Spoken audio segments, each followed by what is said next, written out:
$1 million, Maxwell Potter said, his voice cracking as he slid the handwritten IOU across the polished mahogany table. I just need more time. Thorne Black didn't touch the paper. He simply watched the desperate man with cold, calculating eyes that had earned him the nickname, the Shark of Wall Street. The Newport Mansion's dining room felt cavernous around them, the distant sound of waves crashing against the cliffs below barely audible through the floor-to-ceiling windows. Time isn't a commodity I offer, Potter.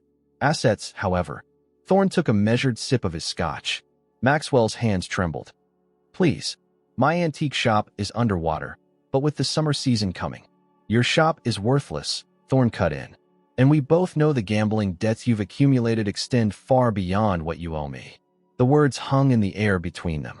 Maxwell had been borrowing from every shark in Rhode Island, digging himself deeper with each desperate bet to recover his losses. I have nothing else, Maxwell whispered. Thorne's mouth curved into what might have been mistaken for a smile by someone who didn't know better. That's not entirely true. 3 hours later, Elara Potter stood frozen in her family's modest living room, staring at her father in disbelief. At 22, she'd just completed her music education degree and was awaiting the start of her first teaching position. Her future had seemed so clear this morning. You did what? Her voice was barely audible. Maxwell couldn't meet her eyes. He's offering to clear all my debts. All of them, Elara. In exchange for me. The words fell from her lips like stones. It's a marriage proposal. It's a transaction. Elara's voice rose. You sold me to Thorne Black like I'm property. You don't understand the position we're in, Maxwell pleaded. These people I owe, they don't just take your house. They take everything. They hurt people. Elara raked her fingers through her auburn hair. So you're protecting yourself by throwing me to a different wolf. He's a businessman, not a criminal. Have you seen what he does to his competitors? They call him the butcher of businesses for a reason. Maxwell collapsed into a chair. If you don't do this, we lose everything. I might go to prison. Or worse. The unspoken truth hung between them. Maxwell had gotten mixed up with dangerous people after Ariana disappeared 5 years ago. The gambling had started as a distraction from the grief, then became an obsession. I have a life, Dad. Dreams. A career starting. You'll have more opportunities as Mrs. Black than you could ever imagine, he said weakly. Elara turned away, looking at the family photo on the mantel. Her mother, gone 7 years now. Ariana, missing for 5. Herself, smiling between them. Now it would just be her father, alone with his grief and guilt. When? She asked finally. He's sending a car tomorrow morning. The papers will be ready. The next day, Elara sat across from Thorne Black in his steel and glass corner office overlooking Newport Harbor. She'd expected to feel fear, but instead found only cold rage as she scanned the marriage contract. Thorne watched her with unsettling intensity. His dark hair was perfectly styled. His tailored suit probably cost more than her father's shop. At 35, he was older, but undeniably handsome in the way predators often are. Sharp features, penetrating gray eyes, and an aura of controlled power. Conjugal expectations, she read aloud, her finger pausing on page 6. So, I'm to be your broodmare too? I require an heir eventually, he said without emotion. The timeline is generous. And if I refuse, then I collect from your father by other means. My associates are considerably less patient. The threat wasn't subtle. Elara looked out at the harbor, sunlight dancing off waves that seemed to mock her with their freedom. Why me? She asked suddenly. You could have anyone. Something flickered in his eyes, quickly masked. You're educated, presentable, and come with minimal tabloid history. A suitable corporate wife. You make me sound like an appliance. An investment, he corrected. Elara read the final pages, detailing the modest allowance she would receive, the strict prenuptial agreement, and the various public appearances she would be required to make as Mrs. Black. She signed each page with deliberate strokes, feeling something inside her harden with each signature. When she finished, Thorne slid an ornate Tiffany box across the desk. Your engagement ring. We announce our whirlwind romance to the press tomorrow. Elara opened the box to find a massive diamond that felt as cold as her future. The wedding is in 2 weeks, Thorne continued. My assistant will handle everything. You'll meet with the planner this afternoon. Elara snapped the box closed without putting on the ring. Do you always acquire your possessions this efficiently, Mr. Black? For the first time, A genuine smile crossed his face, sharp as a blade. Always. She stood to leave, dignity her only remaining armor. One more thing, Miss Potter, Thorne called after her. I expect absolute loyalty from what belongs to me. Alara turned back, chin raised. Then you should know, Mr. Black, that what you've bought isn't a pet. It's a storm. The wedding preparations moved at a dizzying pace.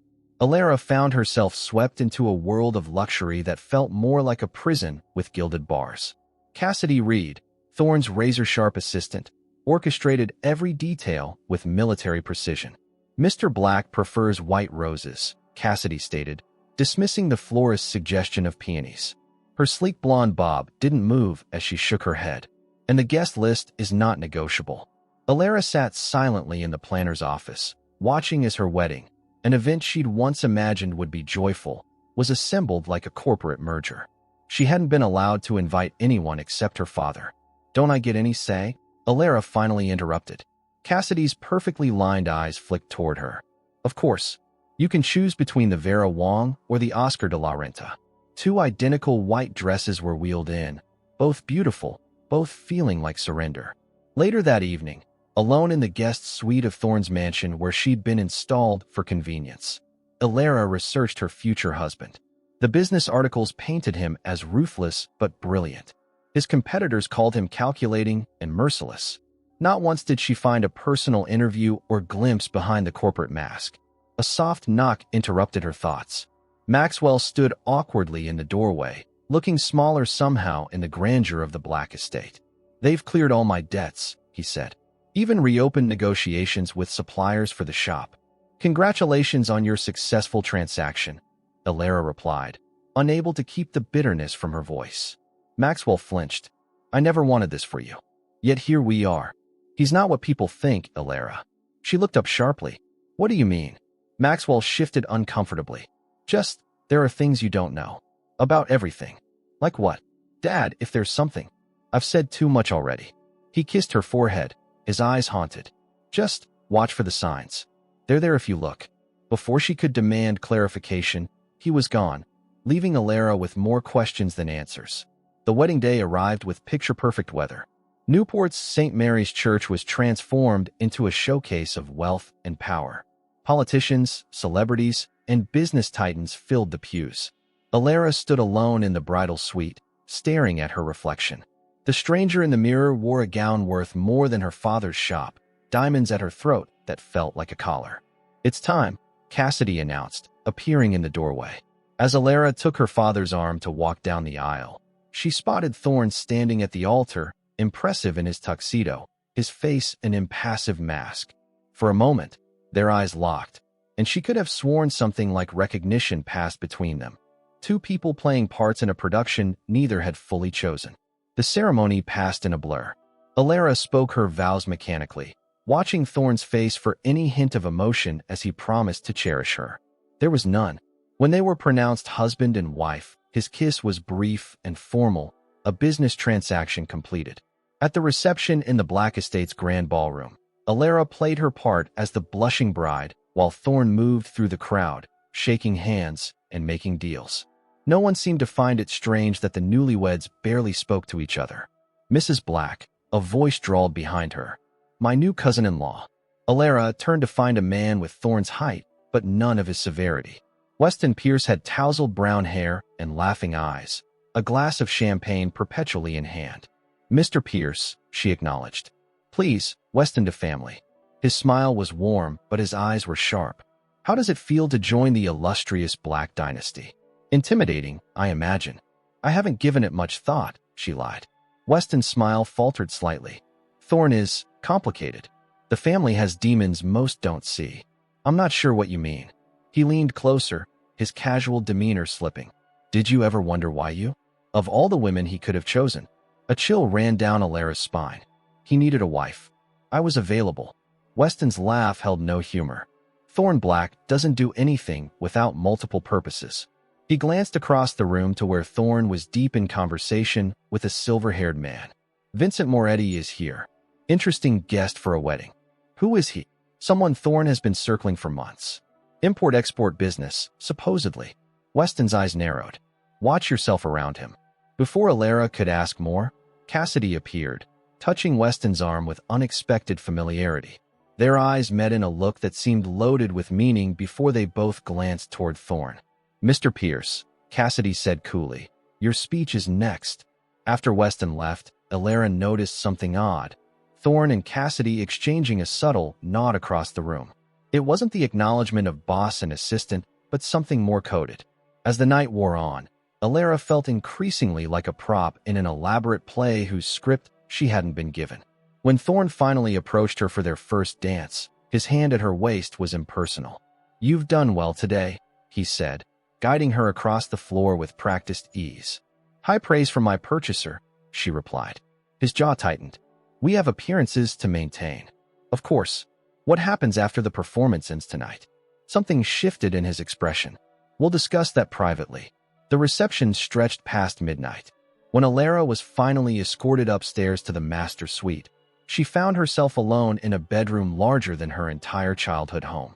The king-sized bed loomed before her, a battlefield she wasn't prepared to face. She changed slowly, replacing the designer gown with the silk nightgown that had been laid out. Her hands trembled as she removed the diamond earrings and necklace, placing them in the jewelry box that was now supposedly hers. The door opened, and Alara steeled herself, turning to face her husband with as much dignity as she could muster. Thorne stood in the doorway, his bow tie undone, looking suddenly less like the titan of industry and more like a man carrying an invisible weight. "We need to talk," he said, his voice different than she'd ever heard it. "About why you're really here." Alara watched Thorne close the bedroom door behind him, her heart hammering against her ribs.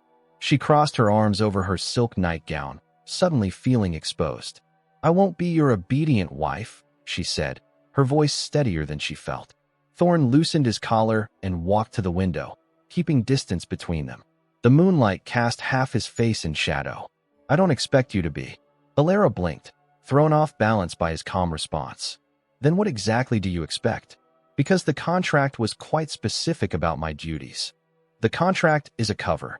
He turned to face her, and Alara was startled by the transformation. Gone was the cold, calculating businessman. In his place stood a man with intensity burning in his eyes. "None of this is what it seems." "What are you talking about?" Thorne ran a hand through his perfectly styled hair, disheveling it. The gesture was so unexpectedly human that Alara took an involuntary step back. "I need you to listen carefully. What I'm about to tell you will sound impossible, but I need you to hear me out completely before you react." Alara nodded cautiously, perching on the edge of a leather armchair. "5 years ago, your sister Ariana disappeared," Thorne began. Pain lanced through Alara at the mention of her sister. "She's dead.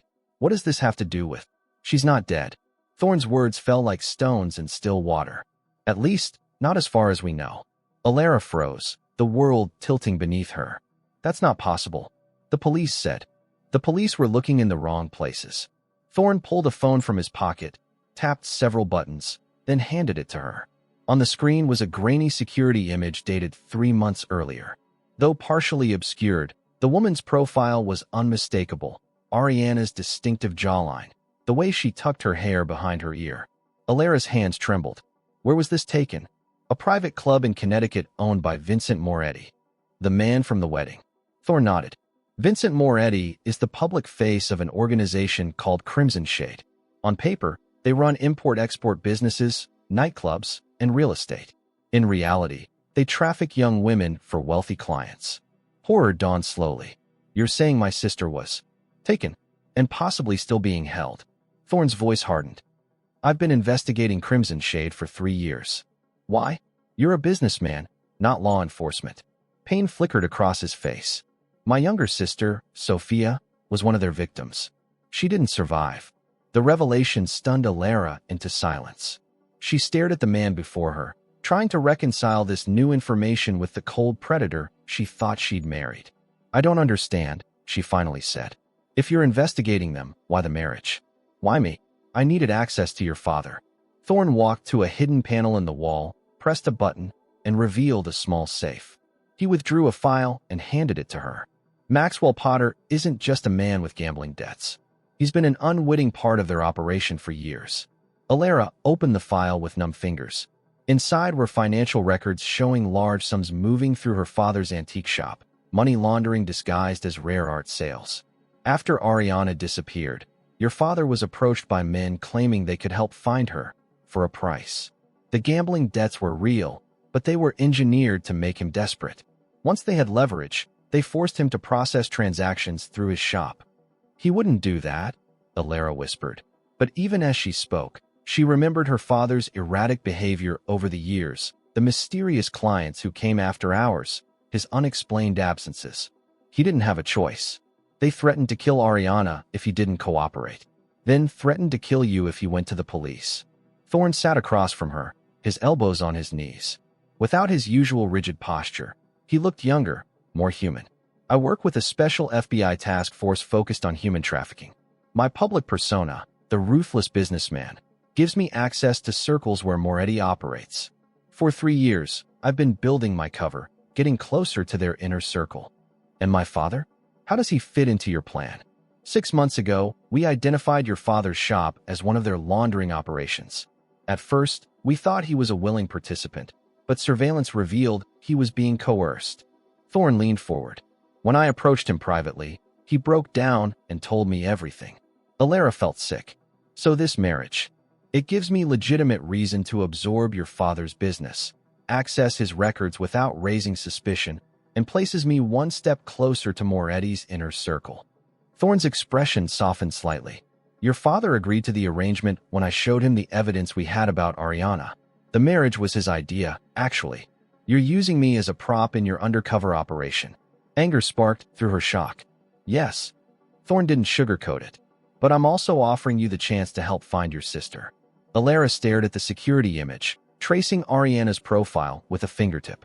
After 5 years of believing her sister was dead, the possibility of finding her alive was overwhelming. How do I know this isn't some elaborate manipulation? Thorne reached into his jacket and withdrew a small velvet pouch. Your father gave me this. Said you'd recognize it. Inside was a delicate silver charm bracelet with a treble clef, Ariana's 16th birthday gift that she never went anywhere without. The bracelet that should have been buried with her ashes. Tears blurred Alara's vision. What exactly do you want from me? Play the role of my wife. Help me get closer to Moretti by being the perfect hostess. Let me continue the investigation through your father's business connections. Thorne's gray eyes held her steadily.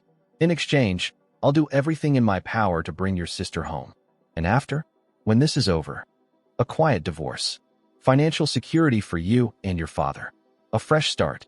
Alara stood, walking to the window to stare at the dark ocean beyond. Her world had shattered and reformed in the space of 30 minutes. The cruel billionaire was an undercover agent. Her supposedly dead sister might be alive. Her father, a pawn in a dangerous game. If we're going to do this, she said finally, turning to face him, I need complete honesty. No more secrets. Thorne nodded once, the gesture oddly formal. Agreed. And I don't want to be just a prop. I want to actively help find Ariana. That would put you in danger. She's my sister. Alara's voice broke. I've mourned her for 5 years. I'll do whatever it takes. Something like respect flickered in Thorne's eyes. We start tomorrow. Cassidy will brief you on the details of the operation. She's my FBI handler. And Weston, your cousin, is he part of this too? A shadow crossed Thorne's face. Weston is complicated. For now, trust only me and Cassidy. As Thorne moved toward the door to the adjoining room, Alara called after him. Where are you going? To the guest room. Our marriage may be a cover, but I still have some principles. He paused at the threshold. Try to get some sleep, Alara. Tomorrow, your real work begins. After he left, Alara clutched Ariana's bracelet, hope and fear warring within her. Beyond the window, the first light of dawn crept across the horizon. A new day, a new reality, and the beginning of a dangerous charade that might lead her back to her sister. 3 weeks into their marriage, Alara stood before the full-length mirror in her closet, hardly recognizing herself. Cassidy had orchestrated her transformation from music teacher to society wife with ruthless efficiency. Her auburn hair was now styled in elegant waves, her wardrobe filled with designer pieces selected to emphasize her slender frame, her makeup subtle but flawless. The Morrison's charity gala starts at 8, Cassidy said, entering the closet with a garment bag. Moretti confirmed his attendance an hour ago. Alara nodded, accepting the bag. Inside was a crimson gown with a plunging neckline. Is Thorne ready? Mr. Black is finishing a call with the Boston office. Cassidy's professional mask never slipped in the mansion where staff might overhear. Remember, tonight you need to focus on Moretti's wife, Elena. She rarely attends these functions. Over the past weeks, Alara had learned the delicate dance of her role. In public, she and Thorne played the part of newlyweds, his hand at the small of her back, her adoring glances, carefully choreographed kisses for the society photographers. In private, they maintained a respectful distance, their conversations focused entirely on the investigation. Tonight was different. Vincent Moretti rarely brought his reclusive wife to social events. If Alara could establish a connection with Elena, it might open another avenue into their operation. Does she know? Alara asked, slipping into the gown. About what her husband does? Cassidy zipped up the dress with practiced efficiency. We're not sure. She's either an accomplice or a prisoner in her own life. Your job is to find out which. Downstairs, Thorne waited in the foyer, examining his watch. He looked up as Alara descended the stairs, something unreadable flashing in his eyes. You look perfect, he said, the words professional despite their content. Thank you. Alara accepted his arm, noting how she'd grown accustomed to his touch. Cassidy briefed me on Elena Moretti. Thorne guided her to the waiting Bentley. Vincent keeps her isolated. This is the first time she's attended an event in months. We need to make the most of the opportunity. During the drive to the Newport Art Museum, Alara studied the file Cassidy had prepared. Elena Moretti, formerly Elena Vasquez, had been a promising art student before marrying Vincent 12 years ago. Since then, she'd retreated from public life, making rare appearances at carefully selected events. Why this gala? Alara asked. What's different about tonight? Thorne's jaw tightened. The auction includes a painting from a private collection, a morizo that Elena has apparently been trying to acquire for years. So Vincent is using it as bait? For what? That's what we need to find out. The museum glittered with lights. The wealthy elite of New England gathered to support arts education while showcasing their own importance. As they entered, Alara felt eyes tracking their movement. The ruthless Thorne Black and his mysterious new bride remained objects of fascination. Vincent Moretti stood near the bar, a stocky man with silver hair and an easy smile that never reached his eyes. Beside him, Elena Moretti looked like a beautiful ghost, pale, thin, with dark eyes that scanned the room nervously. Thorne squeezed Alara's hand, their signal to separate. He moved toward Vincent while Alara circulated through the crowd, positioning herself near the display of auction items where Elena would inevitably appear. She didn't have to wait long. Elena approached the morizo painting, standing before it with naked longing in her face. Up close, she seemed even more fragile, her wrist bones prominent beneath her skin, a fading bruise poorly concealed by makeup on her collarbone. It's beautiful, Alara said, stepping beside her. The way morizo captures light is unmatched. Elena startled slightly. Yes, she understood how to show women in private moments, the quiet dignity of domestic life. I'm Alara Black. She offered her hand. I know who you are, Elena replied, her accent revealing her Mexican heritage. Everyone does. The teacher who tamed Thorne Black. Hardly tamed, Alara laughed softly. Just found common ground. Elena's eyes flickered to where their husbands stood talking. Men like them don't share common ground with anyone. They conquer it. The bitterness in her voice confirmed Cassidy's suspicions. Elena was no willing accomplice. The auction starts soon, Alara said. Are you bidding on the morizo? Vincent is. An anniversary gift. Elena touched the diamond choker at her throat. Beautiful, expensive, and resembling nothing so much as a collar. 12 years next month. Congratulations, Alara said automatically. Is it? Elena's smile was hollow. What's it like, being newly married to power? Does it feel like flying or falling? Before Alara could answer, she noticed something strange. A small ruby pendant hanging from Elena's bracelet. The stone was set in a distinctive pattern she'd seen before. In the photos Thorne had shown her of known crimson shade associates. Your bracelet is lovely, Alara said carefully. The ruby charm is unusual. Elena's fingers closed around it protectively. A gift from one of Vincent's business partners. All the wives receive them. All the wives. Something shifted in Elena's expression. The partners' wives. We have a little circle. She leaned closer, her voice dropping.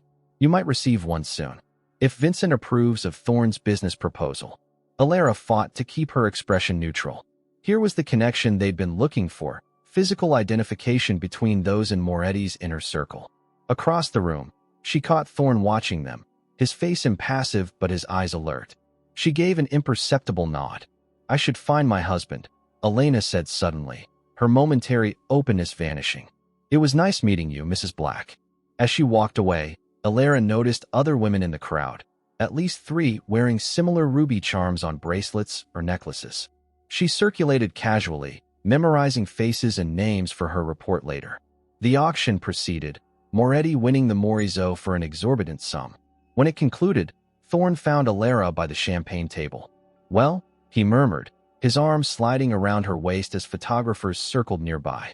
The ruby jewelry. It's their marker. She leaned into him, playing her part. Elena said all the wives received them from Vincent's business partners. Thorne's fingers tightened slightly at her waist. Good work. We need to leave soon.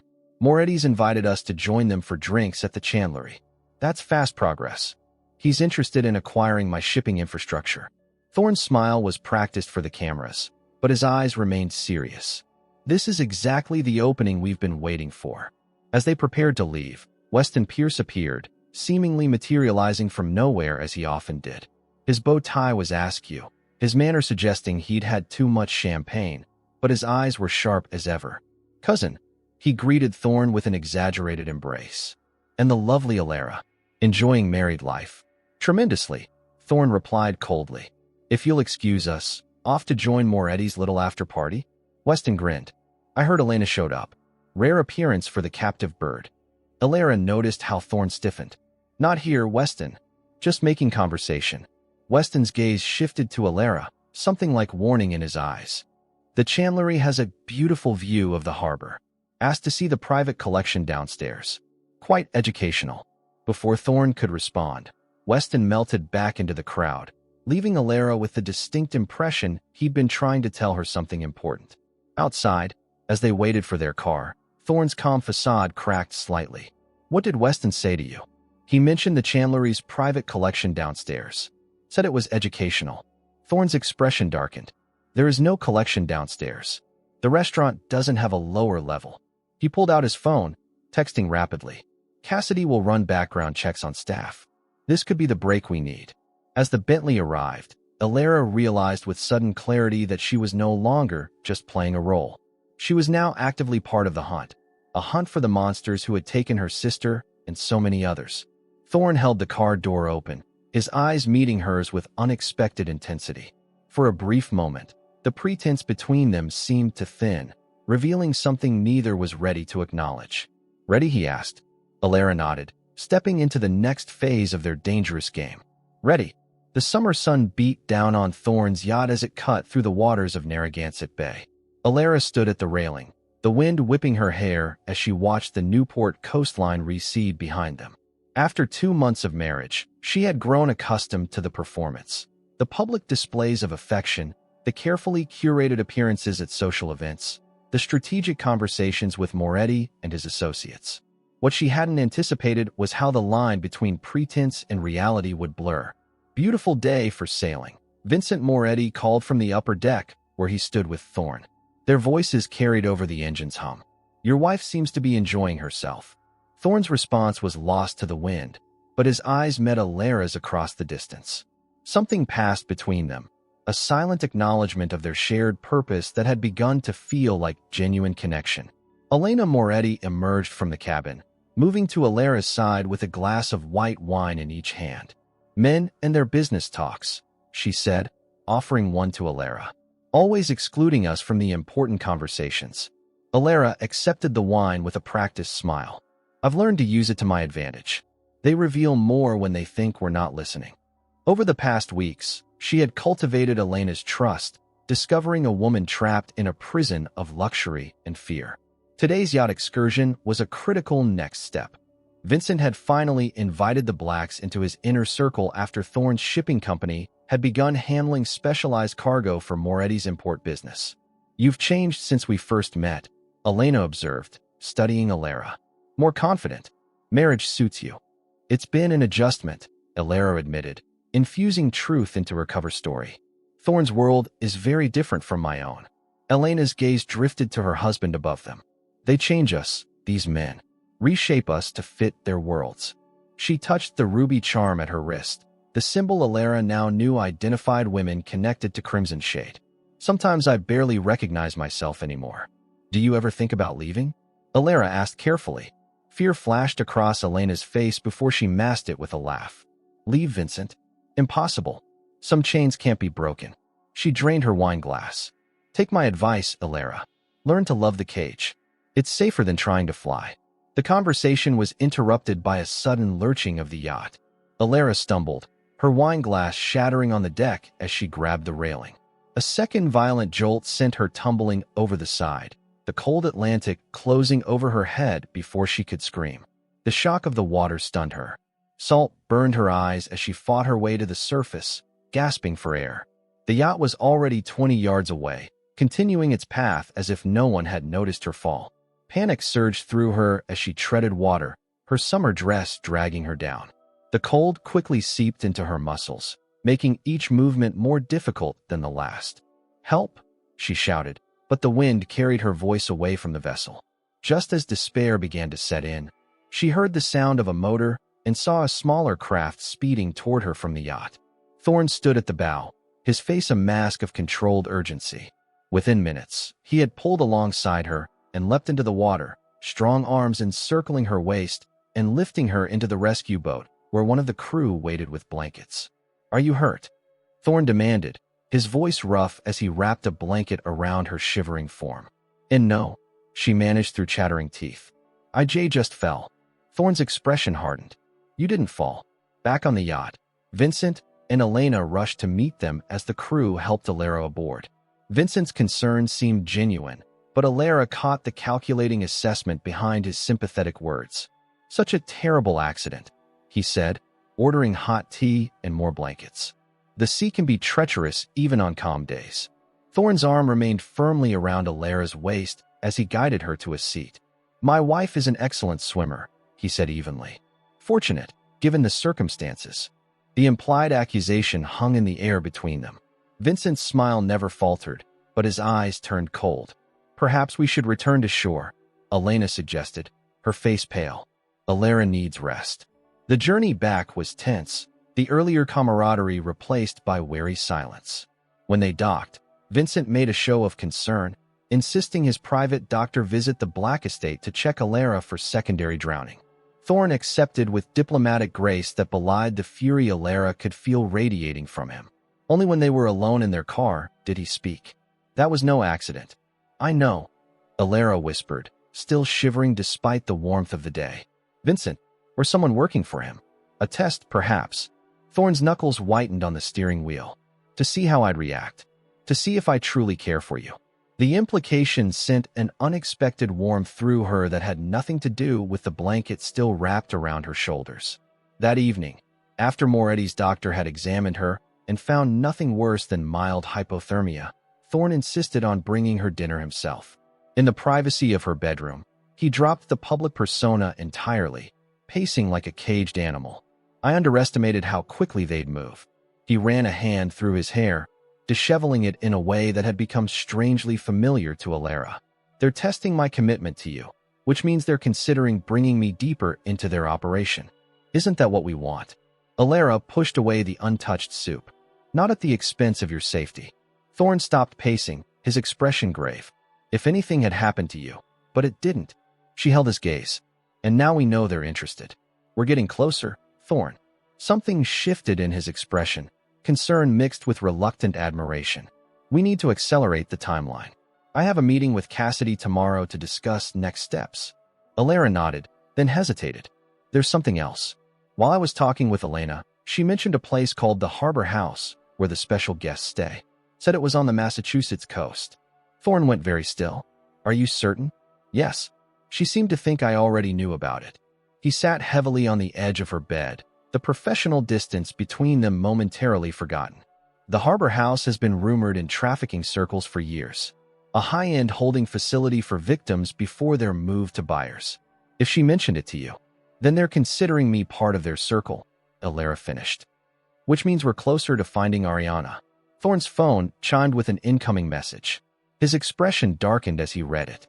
What is it? Alara asked. One of our surveillance teams tracked a shipment from Moretti's warehouse to your father's shop. He showed her the screen, images of crates being unloaded at the back entrance of Potter Antiques. Cassidy had Maxwell under surveillance as a precaution. Cold dread settled in Alara's stomach. You think my father is still working with them? Even after everything? I don't know. Thorne's face was grim. But we need to find out. Their eyes met. The shared mission suddenly complicated by personal stakes neither had anticipated. In the weeks of playing husband and wife, something real had grown between them. Trust, respect, and something more dangerous neither dared name. I lost my sister to these people, Thorne said quietly, his usual composure cracking to reveal raw pain beneath. I won't lose you too. The confession hung between them, blurring the line between their false marriage and genuine connection. Without thinking, Alara reached for his hand, her fingers intertwining with his. You won't, she promised. For a moment, they sat in silence, the pretense stripped away, leaving only two people united by loss and unexpected understanding. Tomorrow would bring new dangers, new deceptions. But tonight, the truth of what was growing between them couldn't be denied. The antique shop's bell jingled as Alara stepped inside, memories washing over her. Potter Antiques had been her childhood playground, hiding among ornate armoires, doing homework at the mahogany desk in the corner, listening to her father regale customers with stories behind each treasure. Now, it felt like entering a stranger's domain. Maxwell emerged from the back room, surprise and wariness crossing his face. Alara, this is unexpected. I was in the area. The lie came easily after months of deception. Thought I'd check in. Her father's smile didn't reach his eyes. How's married life treating you? Well enough. She wandered through the shop, noting new inventory since her last visit. An Art Deco lamp that seemed out of place among the colonial furniture, Japanese netsuke carvings that her father had never specialized in before. Business seems good. Can't complain. Your husband's connections have opened new markets. Alara paused at a locked glass cabinet containing ornate jewelry. Among the pieces sat a ruby bracelet with the same distinctive setting she'd seen on Elena Moretti and the other wives. This is new, she said carefully. Maxwell tensed. Private collection. Not for sale. Of course. Alara moved away, her suspicions confirmed. According to Thorne's surveillance, the delivery had contained 6 such bracelets. Dad, is everything okay? You seem different. Just busy. His eyes darted to the shop's windows, checking the street outside. Alara, this isn't a good time for a visit. Before she could press further, the shop door opened. Weston Pierce sauntered in, looking as casually rumpled as always in designer clothes that somehow appeared slept in. Well, if it isn't Mrs. Black, he drawled, genuine surprise crossing his face before he masked it with his usual sardonic smile. Shopping for anniversary gifts already? Mr. Pierce. Alara nodded coolly, noting her father's heightened tension. I didn't realize you frequented antique shops. I'm a man of hidden depths. Weston turned to Maxwell. I believe my order arrived. In the back, Maxwell replied stiffly. I'll get it for you. When her father disappeared into the storeroom, Weston's demeanor changed instantly. He moved closer to Alara, his voice dropping to a whisper. You shouldn't be here. It's not safe. What are you doing at my father's shop? The same thing you are, looking for answers. His eyes held none of their usual mockery. Thorne knows I'm here. No. Alara hadn't told her husband about this visit, needing to see for herself if her father was still involved with Crimson Shade. Smart girl. Weston glanced toward the back room. Listen carefully. Your father's in deep with Moretti, but not by choice. They have leverage beyond what Thorne knows about. What leverage? Before Weston could answer, Maxwell returned carrying a small package wrapped in brown paper. Your Japanese pieces, Mr. Pierce. Weston transformed back into the carefree playboy, accepting the package with a wink. Always a pleasure doing business with you, Potter. Mrs. Black, lovely running into you. As he brushed past her toward the door, he slipped something into her handbag. So smooth, she would have missed it if she hadn't been watching for it. After an awkward farewell to her increasingly agitated father, Alara left the shop and walked 3 blocks before ducking into a cafe. In the bathroom, she locked the door and opened her purse to find a small USB drive with a note, "For Thorn's eyes only. Trust no one else." Back at the Black estate, Alara found Thorn in his study with Cassidy, reviewing surveillance photos. They looked up in unison as she entered, matching expressions of surprise and concern on their faces. "Where have you been?" Thorn demanded, rising from his desk. "You didn't tell security where you were going." "I visited my father's shop." She held up the USB drive. "And ran into your cousin." Cassidy tensed. "Weston was at Potter Antiques. He gave me this." Alara handed the drive to Thorn. "Said it was for your eyes only, and to trust no one else." Thorn and Cassidy exchanged a look loaded with meaning. Without a word, Cassidy gathered the surveillance photos and left the room, closing the door firmly behind her. "You shouldn't have gone alone," Thorn said, inserting the drive into his computer. "It was dangerous and compromised operational security." "He's my father, Thorn. I needed to see for myself." "And what did you see?" "The ruby bracelets. He's keeping them in a locked cabinet." Alara sank into a chair opposite his desk. "And he was terrified, checking the windows, rushing me out." Thorn's focus shifted to his screen as files loaded from the drive.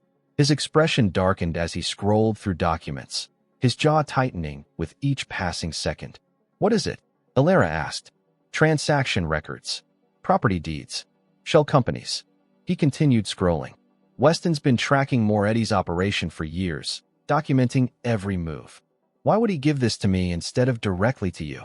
Thorn looked up, his eyes troubled. "That's what concerns me." A knock interrupted them. Cassidy entered, her professional composure cracked by evident agitation. "Moretti just called. He's invited you both to his Connecticut estate this weekend. Said he has a business proposition that requires both of you." "Both of us," Alara repeated. "It's happening faster than we anticipated," Thorn said, ejecting the USB drive and pocketing it. "This will give us access to his primary residence. And potentially the Harbor House," Cassidy added. "If Elena mentioned it to you, they're testing your readiness to join their inner circle." "Or setting a trap," Alara countered. The silence that followed acknowledged the risk they all recognized. "I need a moment with Alara," Thorn said to Cassidy, who nodded and left them alone again. When the door closed, Thorn rounded the desk and took both of Alara's hands in his. The touch was different from their public displays, genuine concern rather than performance. "We can find another way," he said quietly. "You don't have to do this." "Yes, I do." Alara met his gaze steadily. "If Ariana is at the Harbor House, this might be our only chance. Moretti's estate is remote. Security is extensive. If something goes wrong, I know the risks." Thorn's grip tightened on her hands. "You've already nearly drowned on his yacht. These people don't give second chances, Alara. Neither do I." She pulled one hand free to touch his cheek, the gesture crossing a line they'd been careful to maintain. "We've come too far to back out now." Something shifted in Thorn's expression, the controlled agent giving way to the man beneath. For 3 months they had lived side by side, sharing a mission but carefully guarding their hearts.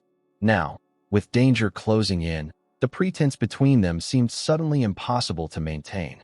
"If anything happened to you," he started. "It won't." Alara leaned closer, the last barrier between them crumbling. The door burst open, Weston strolling in as if he owned the place. "Am I interrupting?" he asked, his gaze taking in their intimate position with raised eyebrows. Thorn stepped back, his professional mask instantly in place. "What are you doing here, Weston?" "Checking if my delivery arrived safely." He dropped into a chair, sprawling with calculated carelessness.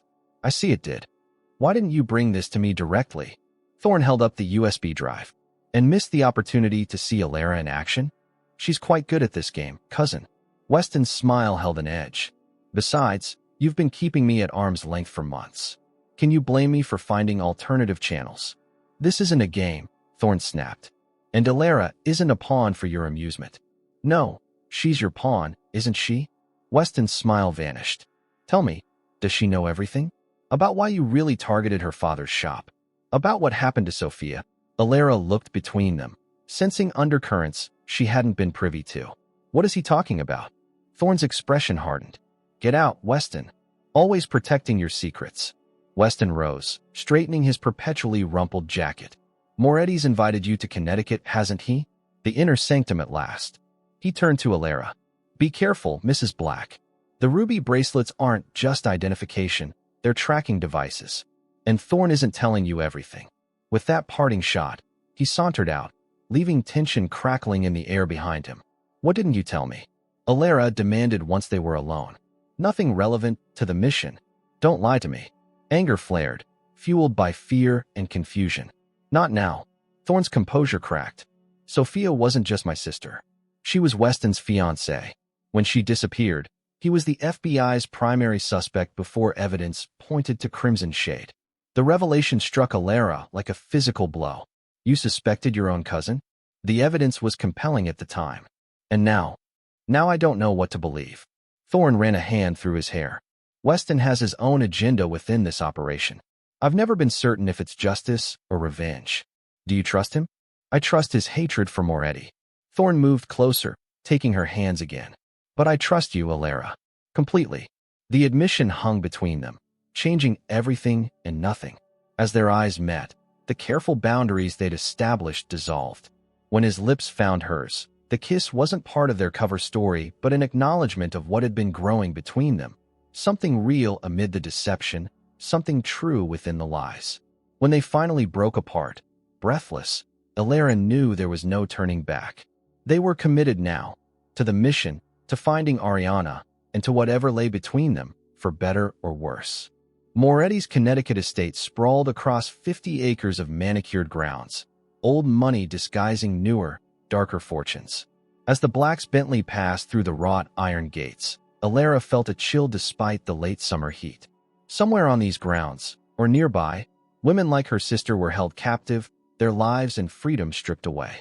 Remember the plan, Thorn said quietly, his hand covering hers on the leather seat. Stay close to Elena. If she mentions the harbor house again, express interest, but don't push. Alara nodded, the weight of the ruby bracelet heavy on her wrist. Thorn had insisted she wear it, a gift from her father's shop, officially, after confirming it contained a tracking device. The FBI had modified it, installing their own tracker alongside Moretti's. What if I see Ariana? The question had haunted her for days. You won't. Not here. Thorn's grip tightened briefly. But if by some chance you do, show no recognition. Her life depends on it. Vincent and Elena greeted them at the entrance to the colonial mansion, the picture of gracious hosts. Elena embraced Alara warmly, her eyes flickering to the ruby bracelet with subtle approval. You wore it, she murmured. Good. Vincent will be pleased. The weekend unfolded with calculated precision. Tennis on private courts, cocktails by the Olympic-sized pool, dinner served by silent staff who kept their eyes downcast. Through it all, Alara maintained her role as Thorn's adoring wife while gathering every scrap of information. Other guests arrived Saturday afternoon. 3 couples, all men with connections to international shipping and finance, all wives wearing ruby jewelry identical to Alara's. As Elena had promised, they formed a closed circle, speaking in coded language about investments and special acquisitions. Alara plays piano, Elena told the group during pre-dinner drinks on the terrace. Professionally trained. Moretti's interest sharpened. My clients appreciate cultural talents in their investments. The implication made Alara's skin crawl, but she smiled as if flattered. I haven't performed in some time. You must play for us after dinner, insisted a silver-haired Norwegian whose shipping company operated primarily in Eastern Europe. My associates are always seeking unique talents. Thorn's hand settled possessively at her waist. My wife performs only when she chooses, Henrik. The subtle power play wasn't lost on anyone. Moretti's eyes narrowed fractionally before his smooth smile returned. Of course, no pressure, Alara. After a tense dinner, during which the men discussed shipping routes with thinly veiled references to human cargo, the party moved to the music room. A magnificent Steinway grand piano dominated the space, its gleaming surface reflecting the crystal chandelier above. Feeling all eyes upon her, Alara took her seat at the bench. As her fingers touched the keys, she channeled her anxiety into Chopin, letting the nocturne in E-flat major fill the room with melancholy beauty. When she finished, the silence held a different quality than before. The men exchanged glances loaded with meaning, while their wives watched with expressions ranging from envy to pity. Exquisite, Moretti declared. You've been holding out on us, Thorn. I prefer keeping my greatest treasures private, Thorn replied. Later, as the party dispersed to their assigned rooms, Cassidy, posing as Alara's personal assistant for the weekend, helped her prepare for bed. They've moved up the timeline, she whispered, checking the room for surveillance devices. Moretti made an offer to Thorn tonight. He wants both of you at the Harbor House tomorrow for a private viewing. Alara's heart raced. Both of us? What? We think he's considering you as potential merchandise. Cassidy's professional demeanor slipped, revealing genuine concern. High-end clients, diplomatic immunity, offshore transactions. Your musical talent makes you more valuable. And Thorn agreed. He had to. It's our only shot at locating the facility. Cassidy handed her a diamond stud earring. This contains a GPS transmitter and panic button. Don't remove it, no matter what happens. After Cassidy left, Thorn entered through the connecting door between their rooms, his face grim. You hurt? Alara nodded, fighting to keep her voice steady. Tomorrow we find Ariana. Tomorrow I get you both out safely. He crossed to where she sat at the vanity, placing his hands on her shoulders. The FBI has a tactical team on standby. The moment we confirm the location, they move in. The plan was set. But as Alara tried to sleep, dread settled over her like a shroud. Something didn't feel right. Moretti's interest in her had shifted too suddenly, the invitation too convenient. Dawn had barely broken when she was awakened by a soft knock. Expecting Thorn, she opened the door to find Elena, her face ashen. Get dressed, she whispered. Something's happened. In the hallway outside, security personnel moved with urgent purpose. Elena led her to a small sitting room where Vincent waited, his expression thunderous. Mrs. Black, he greeted coldly. It seems we have a situation. I don't understand. Your husband has been called away on urgent business, Vincent interrupted. Something about a fire at one of his warehouses in Boston. Alarm coursed through Alara. No such call had been part of the plan. I should go with him. He's already left. Vincent's smile never reached his eyes. He asked that you remain here as our guest until his return. Isn't that right, Cassidy? Cassidy stepped into the room, her face unreadable. Mr. Black thought it best, given the early hour and the nature of the emergency. Something was very wrong. Thorn would never leave without warning her. I'd like to speak with my husband, Alara said calmly. Of course. Vincent gestured to one of his security men, who handed her a phone. He left this for you. The message on the screen was from Thorn's number. Emergency at Boston Warehouse. Stay with Morettis. Back tonight. Trust Cassidy. It was their established code, but something felt off.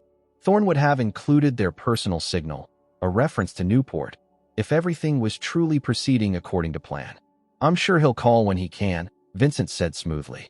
In the meantime, we've adjusted our schedule. Elena will take you shopping this morning, and then we have a special excursion planned this afternoon. The Harbor House. Alara asked directly. Vincent's eyebrows rose slightly. Elena has been talking, I see. Yes, we thought you might appreciate a tour of our more exclusive property. For hours later, after a tense shopping trip during which Elena barely spoke, Alara found herself in the back of a black SUV with tinted windows. Cassidy sat beside her, Vincent and two security men across from them. As they traveled north along the Connecticut coastline, Alara discreetly touched her earring, activating the transmitter. The property has been in my family for generations, Vincent was saying. Originally a summer home, now repurposed for our special guests. How many guests do you typically host? Alara asked, gathering intelligence. It varies. Currently, we have 7, with 3 more arriving next week. Vincent checked his watch, including one I believe will be of particular interest to you. The SUV turned onto a private road, winding through dense forest before emerging at a cliff overlooking the Atlantic. Perched on the rocky promontory stood a massive Victorian mansion, its gray stone walls forbidding against the steel-blue ocean beyond. As they approached, Alara noted the security features disguised as architectural elements. Cameras and decorative moldings, motion sensors and manicured hedges, guards positioned as groundskeepers. The Harbor House was a fortress designed to keep people in, not out. Inside, the opulence was jarring. Crystal chandeliers, priceless art, antique furniture. Nothing suggested its true purpose until they descended a sweeping staircase to the lower level. Here, the pretense fell away. A long hallway lined with doors stretched before them. each with a small viewing window and electronic lock. Our current inventory, Vincent said casually. Each guest has private accommodations suited to their value and temperament. Alara forced herself to maintain her composure as they walked the corridor. Through each window, she glimpsed young women in luxurious prison cells, some reading books, others staring vacantly at walls, one quietly weeping on a velvet chaise. How do you determine their value? She asked, buying time for the transmitter to relay the location. Beauty, of course. Education. Special talents. Vincent paused before the last door. Family connections can also be quite valuable. He unlocked the door with a keycard, swinging it open with theatrical flourish. Inside, a woman sat at a small writing desk, her back to the door. When she turned, Alara's carefully constructed facade nearly shattered. Ariana Potter's face was thinner, her eyes haunted, but unmistakably her sister. She showed no recognition as her gaze passed over Alara, a testament to years of learned survival. This one has been with us for 5 years, Vincent said. A special long-term investment for a particularly discerning client who enjoys anticipation. 5 years, Alara echoed, fighting to keep her voice steady. That's unusual, isn't it? Extremely. Most guests transition to permanent placements within months. Vincent studied Alara's reaction. You seem affected by this one. Before she could respond, a commotion erupted upstairs, shouting, the sound of breaking glass, then unmistakably, gunshots.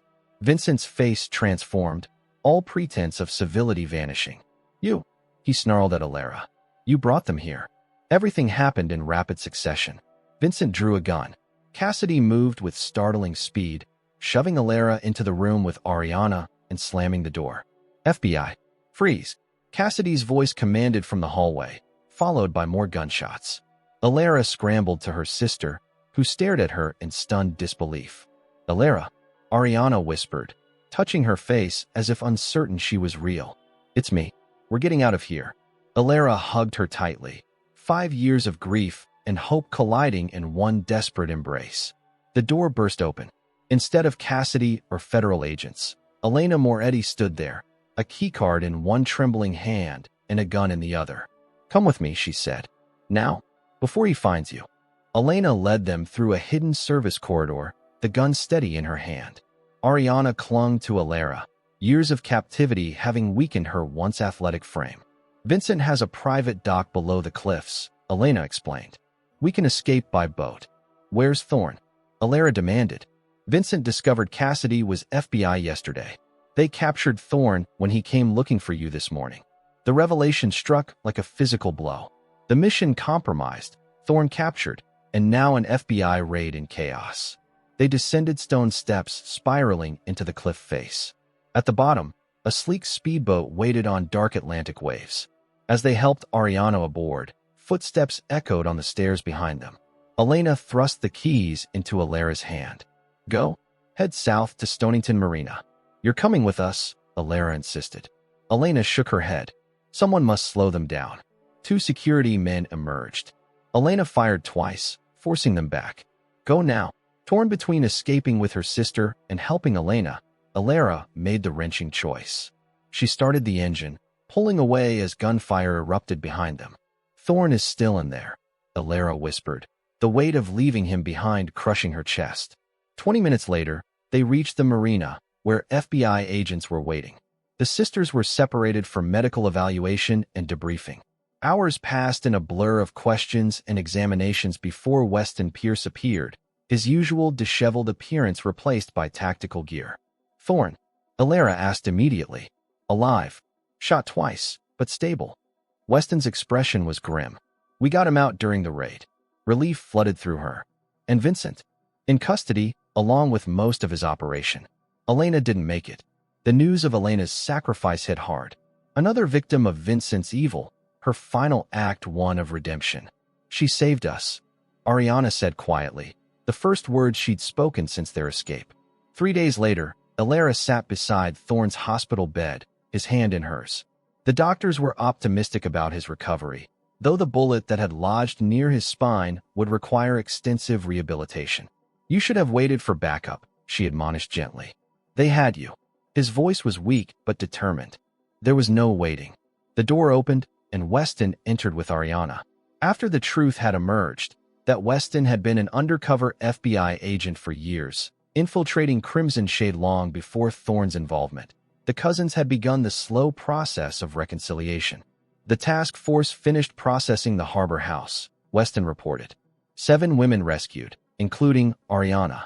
Evidence recovered linking Moretti to trafficking operations in 12 countries. And my father? Alara asked, cooperating fully. He was forced into laundering money after they took Ariana, threatened both his daughters if he didn't comply. Months later, on a clear autumn day in Maine, Alara stood beside Thorne on a rocky beach. His recovery had been grueling, but he stood tall now, only a slight limp betraying his injuries. Before a small gathering of friends and colleagues, they renewed their vows, this time not as a cover story, but as a commitment built on truth. Ariana watched from the front row, her healing journey ongoing but supported by her reunited family. Maxwell sat beside her, working to rebuild trust with his daughters day by day. With the sun setting over the Atlantic, Alara and Thorne sealed their vows with a kiss that promised a future focused on healing rather than vengeance. A foundation stronger than the lies that had initially brought them together, an unbreakable heart forged in fire.